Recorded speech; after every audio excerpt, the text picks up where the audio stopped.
Miniatures.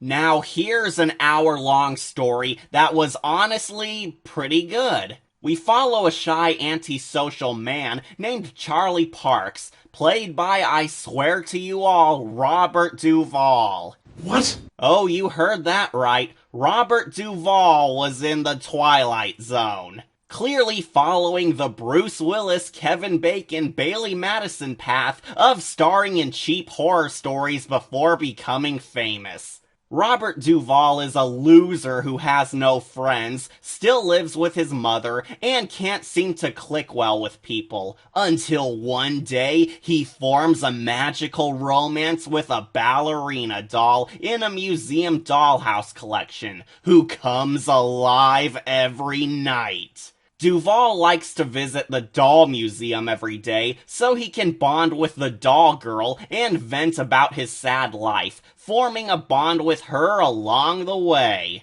However, you guessed it, the other characters in this all think Charlie is cray-cray, and that he's delusional from his loneliness. The episode doesn't exactly spell this out for us, but the show seems to hint that Charlie might have Asperger's syndrome or is autistic, since he displays some very noticeable symptoms of antisocial behavior and a constant desire to be alone. I seriously think this episode was ahead of its time if that's the case, since Charlie's behavior is placed under a tragic light, and he's never really portrayed as a weirdo or a bad guy for being introverted. He's actually a really troubled man who you do care for and want to succeed in the end. Obviously, this is a great episode for that idea alone, since it also pisses off Bitch Fartman.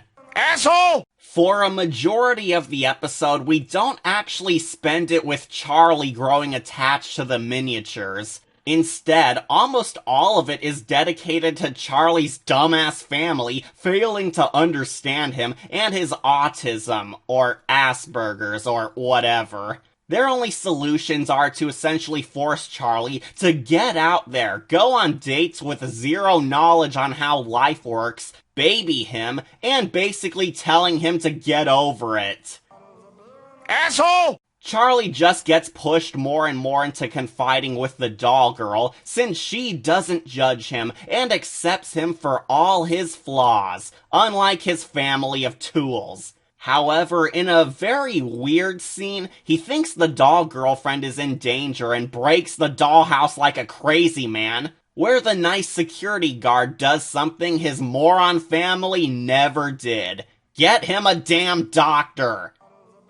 Asshole! Now, I won't lie, I think Charlie's therapist might be my favorite character in this. He's not the usual douchebag doctor who gives the patients generic advice and treats his clients like test subjects, but rather he treats Charlie like an equal and goes out of his way to understand him. A doctor who actually cares about the welfare of his patients and trying to actually resolve their deep-seated pains? What spore of madness is this?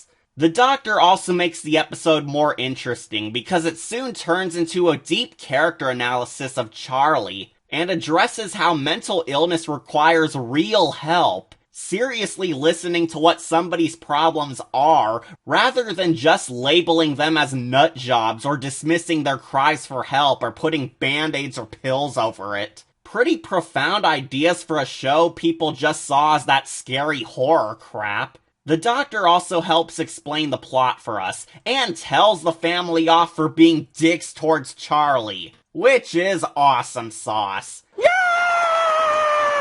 Charlie pretends to be sane again so he can come home and pass for normal, but, haha, he faked his way out, and really returns to the museum to hook up with Lily D. Sr. The family tries hunting him down again, but Charlie hides by becoming a small toy himself and finally eloping with his doll girlfriend. What? Yeah, I don't understand it either. But, happy ending. Charlie abandons his depressing dolts of a family and got to start a new happy life with someone who gets him.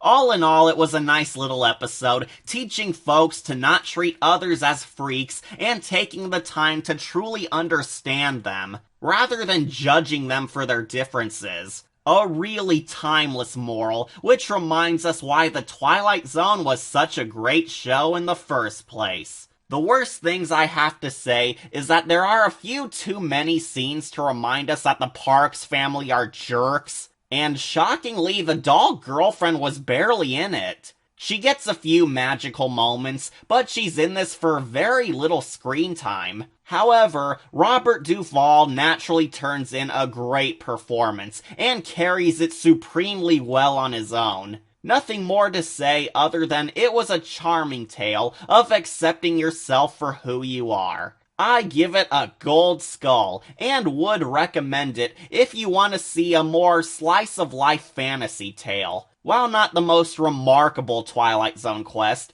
it is certainly a rare collectible. The Twilight Zone.